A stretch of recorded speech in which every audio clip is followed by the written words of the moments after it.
1.4. Hello, everyone, and welcome to this morning brief from May the 16th, 2024. My name is David Clark. I'm one of the analysts here at NASDAQ Dorsey Wright. Taking a look at yesterday's performance, mostly positive for the indices we follow on the video.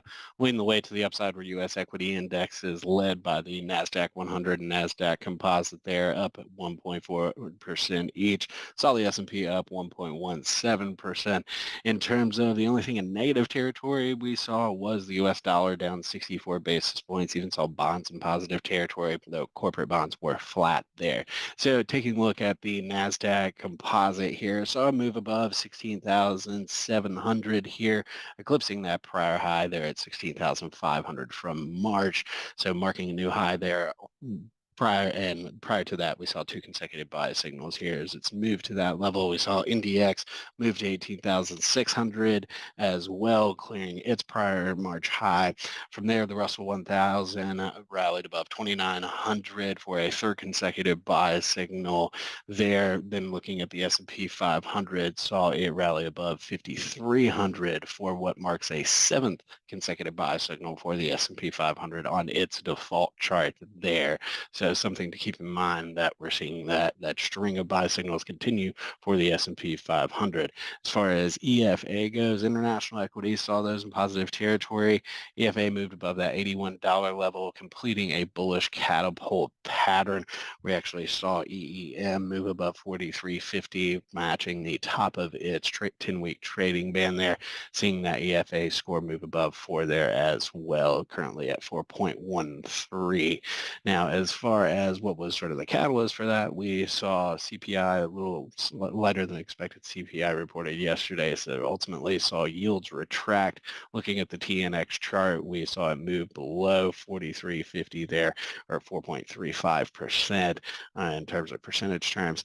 Still haven't seen it move to a sell signal or anything. At the moment, it would take a move below 4% in order to not only move it to a sell signal, but change that trend to negative. So that's really the next potential line of demarcation that we keep an eye on for TNX. We did see AGG, as we noted, rally yesterday, seeing it move above 97.50 on its chart, this following a return to a buy signal there earlier this month, breaking that double top there at 96.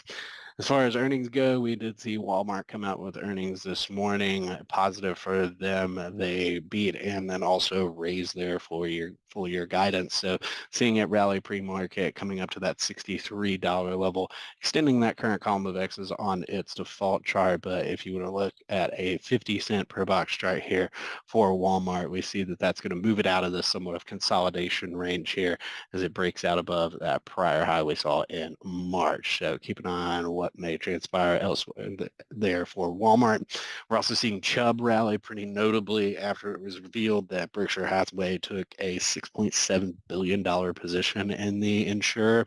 We're seeing it currently trade up near highs here at near 272 at the top of the trading band. So we'll see it may have a second consecutive buy signal potentially here at 264, and then again potentially rally to match the top of the trading band there for Chubb. Elsewhere, we're seeing John Deere did come out with earnings also. They beat, but they ultimately cut guidance, so we're seeing the stock retract here. Currently traded about 392, so ultimately might look like a pullback to the middle of the trading band here for Deere, but still a 2 for 5 at the moment. Still would keep an eye on support there at 380, 384. Move below 380 moves the stock into a negative trend. Additionally, we have two more notable stocks reporting, one this afternoon, one after market close. Take Two coming this afternoon. TTWO is currently a 2 for 5 after it moved into a negative trend back in April, where it broke that triple bottom at 140, has reversed back into a column of X's to 148 from here. Move above 158 would return it to a buy signal and potentially flip it back to a positive trend as well. So something to keep in mind there for positive price action. Would on the downside have some near-term support here at 140, but then from there would monitor support at 132 for Take Two.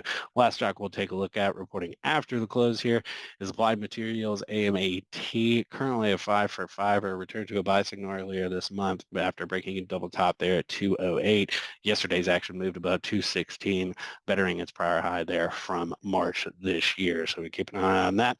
I have support here at 194 as well as in the upper 180s for AMAT. But that'll conclude our video for today, and stay tuned for tomorrow's action with Miles.